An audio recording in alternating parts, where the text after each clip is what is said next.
আসসালামু আলাইকুম এভরিওয়ান, কি অবস্থা সবার? আশা করি সবাই বেশ ভালো আছি। আমাদের আজকের আলোচনার মূল বিষয়বস্তু হলো মূলধন বাজেটিং বা ক্যাপিটাল বাজেটিং।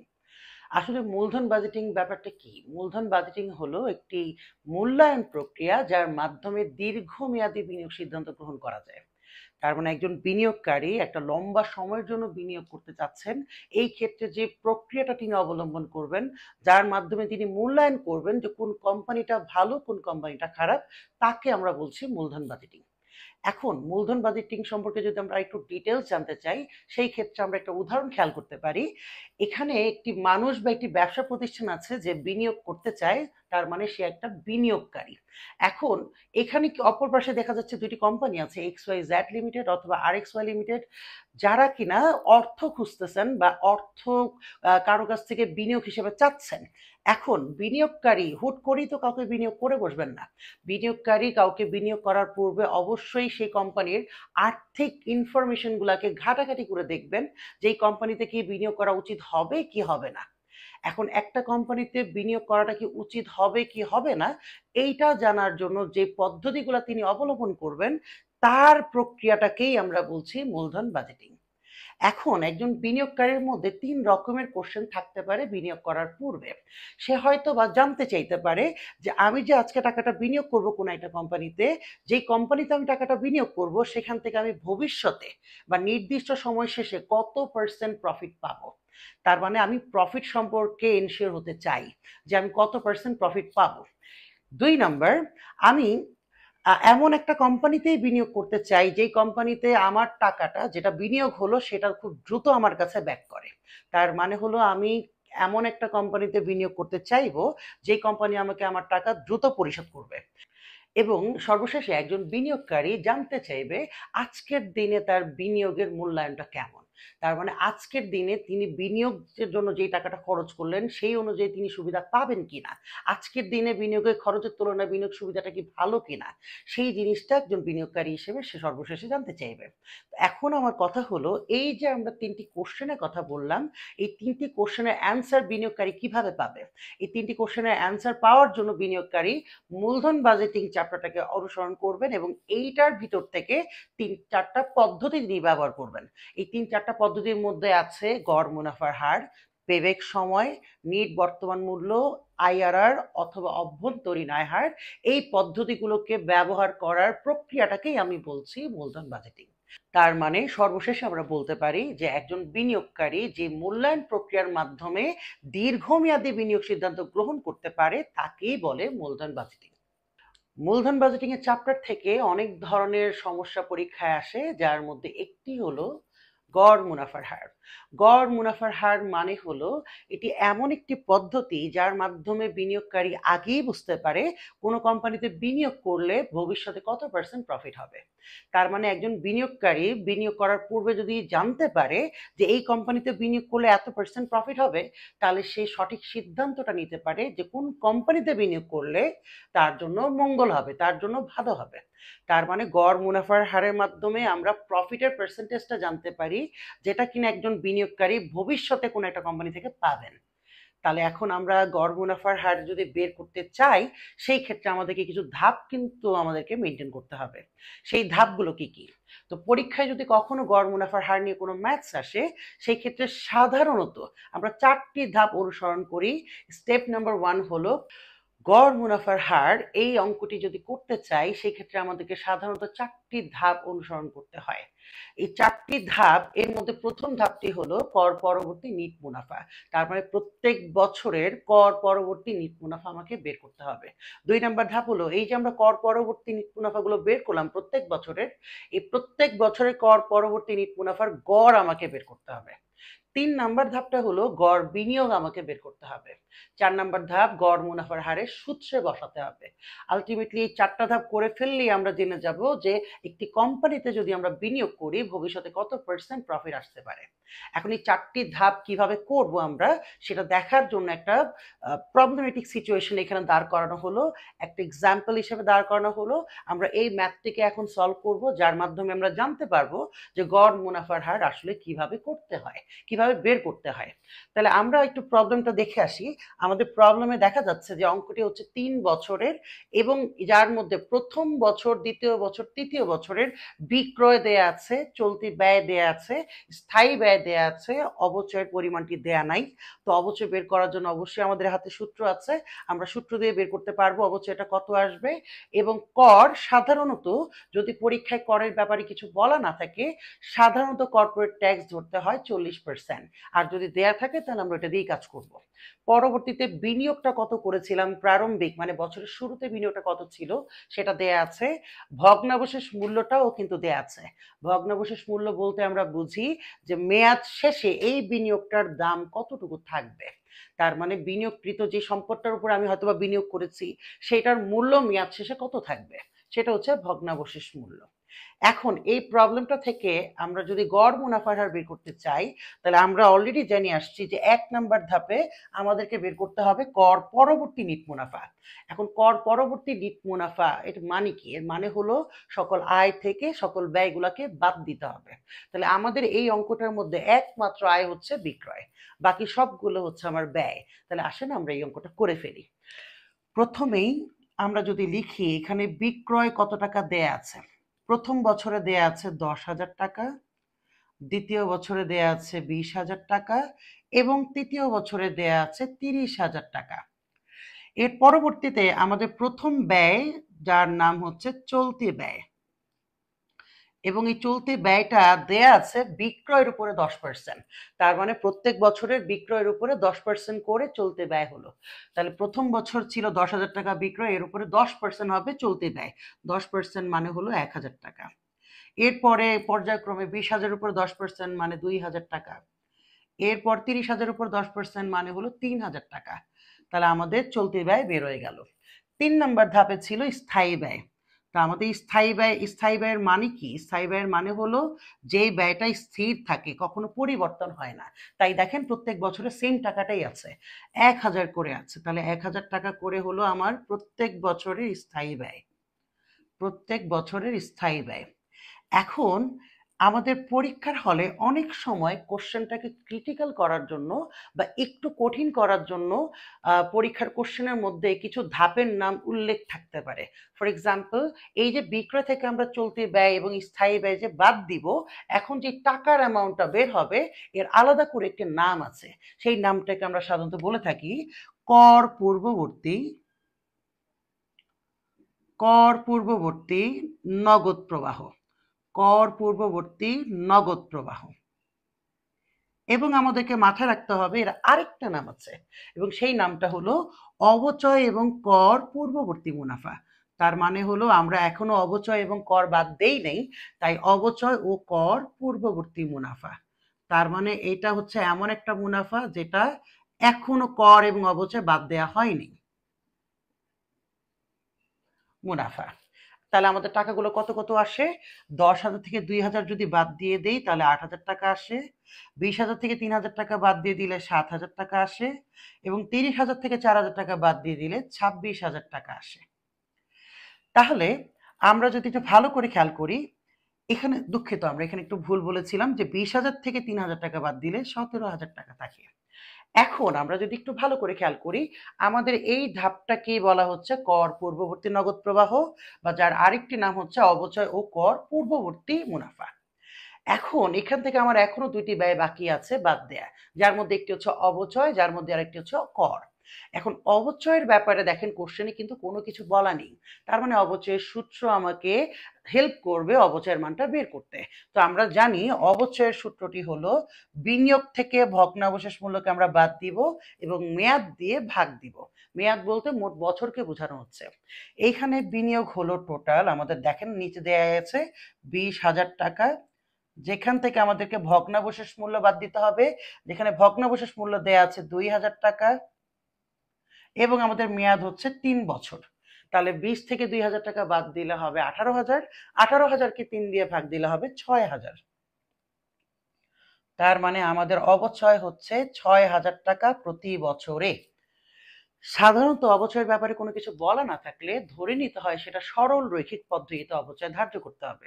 তার মানে সরল রৈখিক পদ্ধতির ক্ষেত্রে একটি মূলনীতি হলো, যদি তারিখের ঝামেলা না থাকে এবং মেশিন যদি বা সম্পত্তি যদি আমরা বিক্রি না করে দেই, সেই ক্ষেত্রে প্রত্যেক বছরের অবচয় সমান আসবে।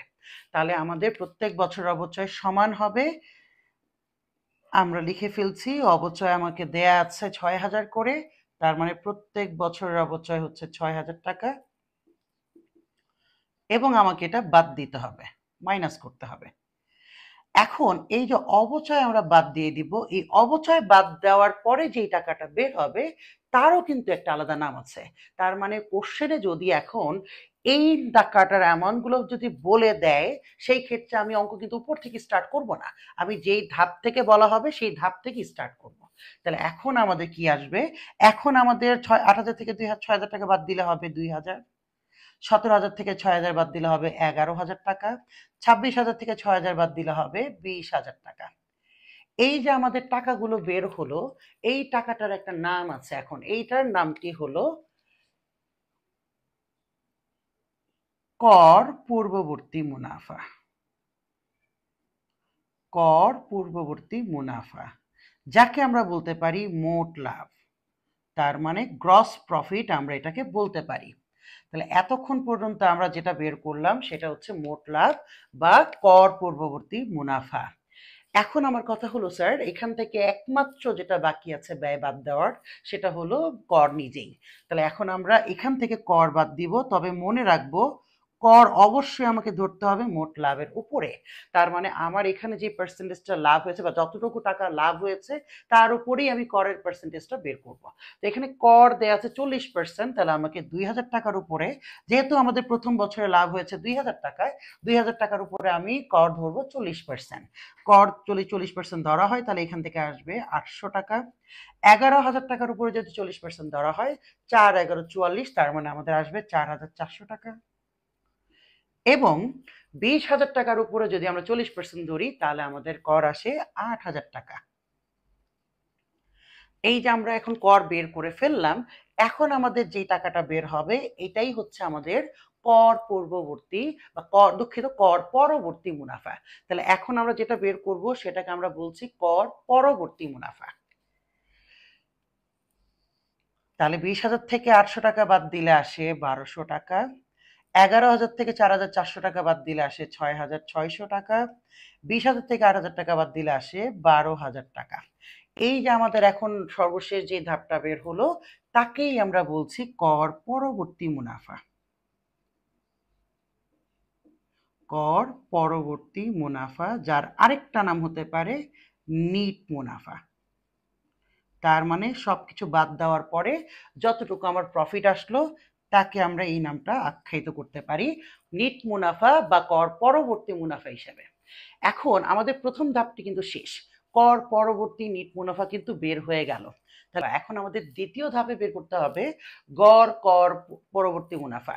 তাহলে কর পরবর্তী মুনাফার গড় যদি আমাকে বের করতে হয়, সেক্ষেত্রে আমাদের সূত্রটি হলো প্রত্যেক বছরের নিট মুনাফাগুলোকে আমরা যোগ দিব এবং মোট বছর দিয়ে ভাগ দিব। তার মানে দ্বিতীয় স্টেপটা আমরা শুরু করে দিচ্ছি। গড় কর পরবর্তী মুনাফা ইজ ইকুয়াল টু প্রত্যেক বছরের নিট মুনাফাগুলোকে আমরা লিখব। প্রথম বছরের নিট মুনাফা হচ্ছে ১২০০ টাকা, দ্বিতীয় বছরেরটি হচ্ছে ৬,৬০০ টাকা, তৃতীয় বছরেরটি হচ্ছে ১২,০০০ টাকা, এবং মোট বছর হচ্ছে ৩। এবং আমরা যদি এটাকে যোগ বিয়োগ করে ফেলি, তাহলে আমরা দেখব যে উপরে যোগফলটা আসে ১৯,৮০০ টাকা ভাগ হচ্ছে ৩। সবকিছু মিলিয়ে আমরা দেখতে পাই ৬,৬০০ টাকা আসে। তার মানে আমাদের দ্বিতীয় ধাপটা হয়ে গেল, যেখানে আমরা বের করতে পেরেছি গড় কর পরবর্তী মুনাফার অ্যামাউন্টটি হলো ৬,৬০০ টাকা। তাহলে আমাদের প্রথম ধাপটি শেষ হয়ে গেল, দ্বিতীয় ধাপটি শেষ হয়ে গেল। এখন আমাদের তৃতীয় ধাপটি হলো গড় বিনিয়োগ বের করতে হবে। তাহলে গড় বিনিয়োগ আমরা কিভাবে বের করব সেটাও দেখে ফেলি। সো আমাদের গড় বিনিয়োগ বের করার উপায়টি হলো গড় বিনিয়োগ, এর সূত্রটি হলো উপরে হবে বিনিয়োগ যার সাথে ভগ্নাবশেষ মূল্যটাকে আমরা যোগ দিয়ে দিব, ভাগ দিব 2। এবং মনে রাখতে হবে অঙ্কটা যত বছরের জন্যই হোক না কেন, এই দুইটি হচ্ছে সূত্রের 2, তার মানে অলওয়েজই আমাকে 2 দিয়েই ভাগ দিতে হবে। যেহেতু গড় বিনিয়োগ আমরা বের করছি, তো বিনিয়োগ দেয়া আছে আমাদের অঙ্কে 20,000 টাকা, এবং আমাদের ভগ্নাবশেষ মূল্য দেয়া আছে 2,000 টাকা, ভাগ 2 দিয়ে দিচ্ছি। সুতরাং আমাদের অ্যান্সার বের হচ্ছে 22,000কে 2 দিয়ে ভাগ দেওয়ার কারণে 11,000 টাকা। 11,000 টাকা। এখন আমরা যদি খেয়াল করি আমাদের 3টা ধাপ কিন্তু শেষ। এখন আমরা কি বের করব? যেহেতু আমাদের 3য় ধাপটি শেষ, এখন আমাদের 4র্থ ধাপ মানে গড় মুনাফার হারের সূত্রের মধ্যে বসাবো। তো গড় মুনাফার হারের সূত্রটি কি? গড় মুনাফার হারের সূত্রটি হলো উপরে বসবে গড়, কর পরবর্তী নিট মুনাফা,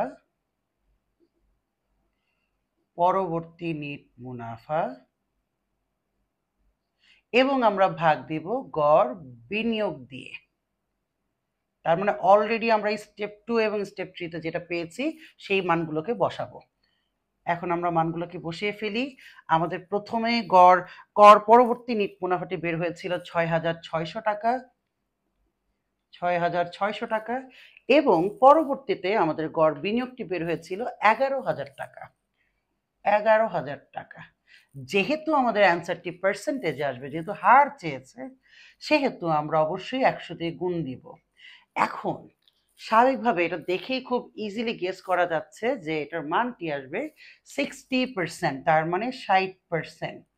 এই 60% কি অর্থ বহন করে আমাদের কাছে? আমাদের কাছে এটা মিনিংটা হলো, আমি যদি স্পেসিফিক এই কোম্পানিতে যদি বিনিয়োগ করি বিনিয়োগকারী হিসেবে, সেই ক্ষেত্রে ভবিষ্যতে মানে 3 বছর পরে আমার গড়ে প্রফিট হবে 60% করে।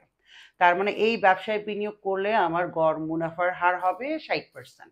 এবং সর্বশেষে আমাকে মনে রাখতে হবে, যদি আমার হাতে কয়েকটি কোম্পানি থাকে যেখানে বিনিয়োগ করার সুযোগ পাবো, সেই ক্ষেত্রে আমি দেখব কোন কোম্পানিতে বিনিয়োগ করলে আমার গড় মুনাফার হার বেশি হবে। তার মানে আমি যেই কোম্পানি থেকে প্রফিট বেশি পাবো আমি সেই কোম্পানিতেই ইনভেস্ট করার চেষ্টা করব।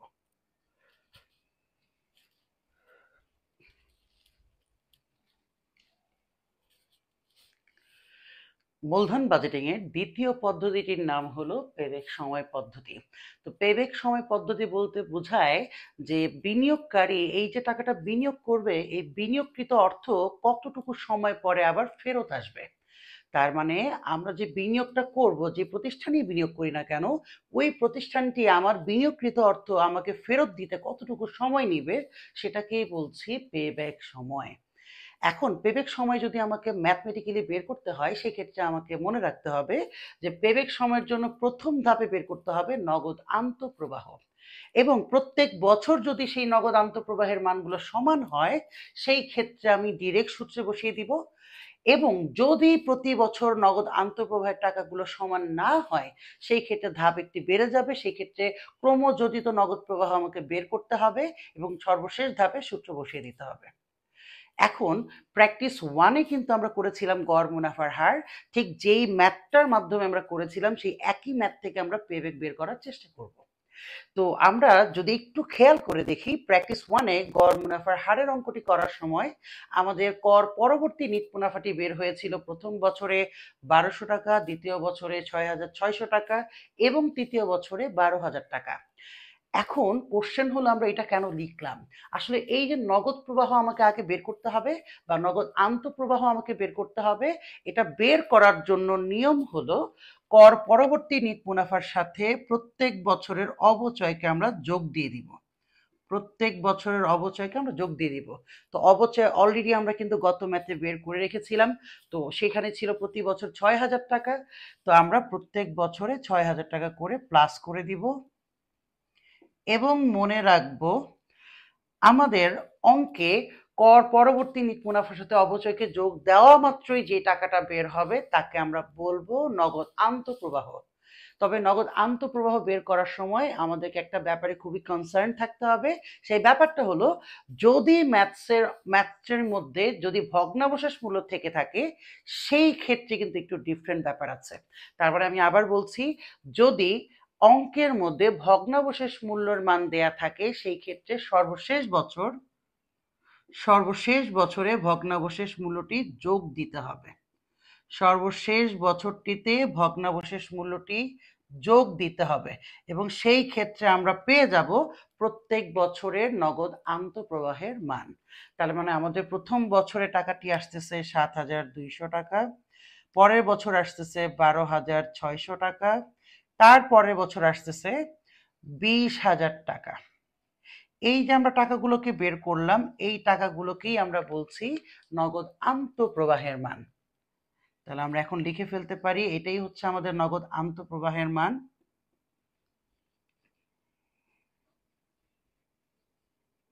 এবং এইদিকে খুবই লক্ষণীয় একটি ব্যাপার, আমাদেরকে কিন্তু স্টেপ 1টা শেষ, কিন্তু আমরা স্টেপ 2 এর ক্ষেত্রে কিন্তু বলেছিলাম যে আমরা নগদ আন্তঃপ্রবাহ বের করার পরপরই দেখব যে এটা কি প্রতি বছর টাকাটা কি সমান আসতেছে নাকি সমান আসতেছে না।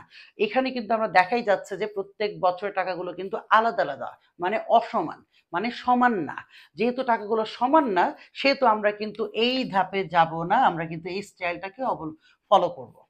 তো যেহেতু আমরা এই স্টাইলটাকে ফলো করব স্টাইল 2তে, সেই ক্ষেত্রে আমরা দেখছি যদি টাকাটা প্রত্যেক বছর অসমান হয়, সেই ক্ষেত্রে ক্রমজয়িত নগদ প্রবাহ বের করতে হবে। তাহলে ক্রমজয়িত নগদ প্রবাহ কিভাবে করে সেই ধাপটাও আমরা দেখে আসি। তা আমাদের অঙ্কটি আসলে মূলত 3 বছরের, 1 বছর, 2 বছর, 3 বছর। কোশ্চেন হলো আমি আরেকটা ঘর কেন রেখেছি শুরুতে। আসলে নগদ আন্তঃপ্রবাহ এর মানে হলো নগদ টাকা আসা। বাট মনে রাখতে হবে আমি এই কোম্পানিতে শুরুতেই বিনিয়োগ করেছি 20,000 টাকা। যেহেতু আমি টাকাটা বিনিয়োগ করেছি 20,000 টাকা, তার মানে বছরের শুরুতেই আমার টাকাটা কিন্তু চলে গেল। তার মানে নগদ বহিঃপ্রবাহ বলা যেতে পারে বিনিয়োগকে। তাহলে মানে বিনিয়োগের আরেকটা নাম হচ্ছে নগদ বহিঃপ্রবাহ, যেটা আমার বছরের শুরুতেই চলে গিয়েছে। তাই আমরা এখানে শূন্য লিখছি, মানে শূন্য বছর বলতে বছরের শুরুর দিকটাকে বোঝাচ্ছি, যে ক্ষেত্রে আমার 20,000 টাকা চলে গিয়েছিল। 20,000 টাকা যেহেতু নগদ টাকা চলে গিয়েছে, তাই আমি মাইনাস সাইন দিয়ে প্রকাশ করছি। তো আমাদের প্রথম বছরের নগদ ক্রমজয়িত নগদ প্রবাহের মানটাও -20,000ই আসবে।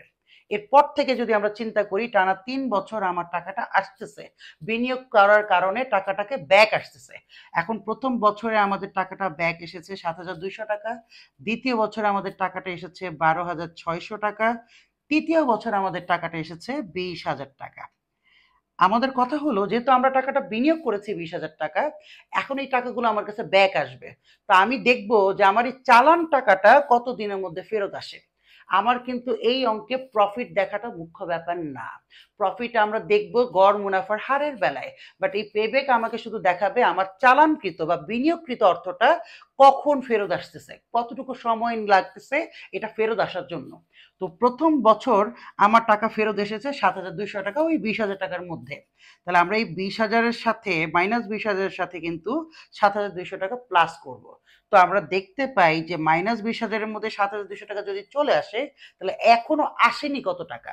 তো -20,000-এর সাথে প্লাস করলে ৭,২০০ টাকা আমাদের মান আসবে ১২,৮০০ টাকা, এখনো আসা বাকি আছে। ১২,৮০০ টাকার মধ্যে এখন কিন্তু আবার চলে এসেছে ১২,৬০০ টাকা। তার মানে আমার কাছে এখনো আরো ২০০ টাকা দরকার। আমার বিনিয়োগের এখনো ২০০ টাকা আসেনি। এবং সর্বশেষ বছরে আমাদের চলে আসছে 20,000 টাকা। বাট আমাদের দরকার ছিল কিন্তু শুধুমাত্র 200 টাকা, যেটা আসলে আমার বিনিয়োগের টাকাটা ফেরত চলে আসতো। যেহেতু টাকাগুলো বেশি চলে আসছে, তার মানে এই দুইটাকে যদি প্লাস করা হয়, সেই ক্ষেত্রে মানটা চলে আসবে +19,800 টাকা।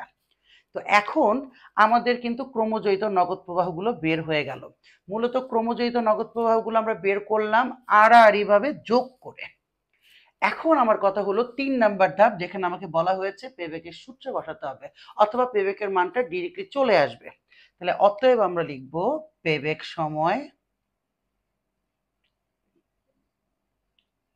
সময় ইজ ইকুয়াল টু, এখন কিছু ব্যাপার আছে আমাকে এখানে চিন্তা করতে হবে, যেটা খুব সাবধানতার সাথে আমাকে চিন্তা করতে হবে। ঠিক আমরা এই ঘরটাকে এখন আমরা ফলো করব, ক্রমযোজিত নগদ প্রবাহের ঘরটি। আমরা একটু দেখে আসি যে এই ঘরটিতে প্রথমবারের মতো আমার 20,000 টাকা উঠে গেল কোন বছরে। তার মানে 20,000 টাকা উঠে বেশি টাকা চলে আসলো কোন বছরে। অবশ্যই সেটাই শেষ বছরে, তৃতীয় বছরে। কিন্তু আপনি একটু খেয়াল করে দেখেন এই তৃতীয় বছরে কিন্তু সব টাকা উঠে আসার পরেও আরো অতিরিক্ত টাকা ফেরত আসছে। তার মানে হলো 20,000 টাকা তো আমার উঠে গেছেই, 19,800 টাকা আরো বেশি চলে আসছে। তাহলে আমার কথা হলো যে আমরা পেব্যাকের ক্ষেত্রে শুধু বের করতে চাচ্ছি, শুধু আমার 20,000 টাকা উঠে আসতে কতদিন সময় লাগলো, বিনিয়োগকৃত টাকাটা উঠে আসতে কতটুকু সময় লাগলো। এখন এই ক্ষেত্রে মনে রাখতে হবে, যদি আমার ক্রমজিত নগদ প্রবাহের ঘরে প্রথমবারের মতো পজিটিভ সংখ্যাটা কোন বছরে আসলো, তো প্রথমবারের মতো পজিটিভ সংখ্যাটা আসলো শেষ বছরে। এটা আরো আগেও আসতে পারতো, বিভিন্ন ম্যাথসে বিভিন্ন সময় আসতে পারে। এই ম্যাথটির ক্ষেত্রে এটি শেষ বছরে আসছে। এখন কথা হলো পজিটিভ সংখ্যাটা কি শূন্য এসেছে নাকি শূন্য থেকে বেশি এসেছে। যদি শূন্য আসতো এখানে, তাহলে সেই ক্ষেত্রে ডিরেক্ট আমরা অ্যান্সার ধরে নিতাম, যেই বছর থাকতো সেটাকেই ডিরেক্ট লিখে দিতাম পেব্যাক সময় হচ্ছে ওই বছর। বাট যেহেতু আমাদের মানটি শূন্য আসেনি, শূন্য থেকে বেশি এসেছে, সেহেতু আমাকে ধরতে হবে যেই বছরে শূন্য থেকে বেশি এসেছে ঠিক তার আগের বছর এর ভিতরেই কিন্তু অ্যান্সারটা আছে। তার মানে হলো 2 বছর এবং 3 বছরের ভিতরেই আমার অ্যান্সারটা আছে। আবার বলছি, যদি কখনো আমরা ক্রমজিত নগদ প্রবাহের মধ্যে প্রথম প্লাস আসা যে সংখ্যাটা, সেটা যদি শূন্য আসে ডিরেক্টলি, তাহলে শূন্য যেই বছরটাতে আসবে সেটাকেই আমরা অ্যান্সার ধরবো। বাট যদি শূন্য থেকে বেশি আসে, তাহলে ওই বছর এবং তার আগের বছরের ভিতরে অ্যান্সার আছে বলে আমি মনে করব। এখন কথা হলো, আমরা তাহলে এখানে লিখে দিব, আমরা এখানে লিখে দিব 2+, অথবা আমরা এখন অনেকে মনে মনে ভাবতে পারি যেহেতু 2 থেকে বেশি 3 থেকে কম, তাহলে তো আমরা 3 থেকে মাইনাসও করতে পারতাম। বাট কথা হলো সময়কে আমরা কখনো মাইনাস করতে পারি না, সেই ক্ষেত্রে এই সূত্রটা হবে না, এইভাবে আমরা করতে পারবো না। তাহলে অলওয়েজ মনে রাখবো, প্রথমবারের মতো যে পজিটিভ সংখ্যাটা আসছে সেটা যদি শূন্য থেকে বেশি আসে, ঠিক তার ওই বছরটার আগের বছরটাকেই আমি এখানে লিখবো 2+, তার মানে 2 থেকে বেশি। কতটুকু বেশি সময় লেগেছে, এখন আমাকে বুঝতে হবে কতটুকু সময় বেশি লেগেছে। প্রথমবারের মতো এই ঘরটাতে প্লাস সংখ্যা যেটাই আসছে, ঠিক তার আগের বারের মতো লাস্ট বারের মতো যেটা মাইনাস সংখ্যা এসেছিল, সেই সংখ্যাটাকে আমি উপরে লিখব। তার মানে সর্বশেষ বছরে বা যেই বছরটাকে আমি এইখানে লিখেছি, সেই বছরের ক্রমজিত নগদ প্রবাহের মানটাকে আমি উপরে লিখব, কিন্তু এটাকে মাইনাস আকারে লিখবো না, এটাকে প্লাস আকারে লিখবো। যে তুমি আগেই বলেছি সময়কে নেগেটিভ করা যাবে না বা মাইনাস করা যায় না। সর্বশেষ কাজটি হলো নিচে কাকে লিখব। আমি যেই ঘরে প্রথমবারের মতো পজিটিভ সংখ্যাটা পেয়েছি, ঠিক সেই ঘরের নগদ প্রবাহের মান বা শেষ বছরের নগদ প্রবাহের মানটা কত ছিল, সেই মানটাকেই আমি এখানে ভাগ করে দিব এবং সেই ক্ষেত্রে আমরা আমাদের অ্যান্সার পেয়ে যাব। তাহলে এখন যদি আমরা ভাগ করে ফেলি 2, এইখানে কিন্তু 0.01 আসে, 0.01 আসে, তার মানে আমাদের অ্যান্সারটা হবে 2.01 বছর, বছর প্রায়। তার মানে আমরা যদি এই কোম্পানিতে 20,000 টাকা বিনিয়োগ করি, সেই ক্ষেত্রে এই 20,000 টাকা উঠে আসতে আমাদের সময় লাগবে 2 বছর সামথিং। তার মানে 2 বছর থেকে কিছুটা সময় বেশি। তো এটাই হচ্ছে আমাদের পেব্যাক সময়। তবে এই ক্ষেত্রে মনে রাখতে হবে, যদি দুইটা কোম্পানির মধ্যে আমাকে ডিসাইড করতে বলা হয় যে কোন কোম্পানির ভালো বেশি, পেব্যাক সময়ের দিক থেকে যদি আমরা চিন্তা করি, সেক্ষেত্রে আমরা ভাববো যেই কোম্পানি থেকে যত দ্রুত আমার টাকা চলে আসবে বা ফেরত আসবে, সেই কোম্পানিটা ভালো বেশি।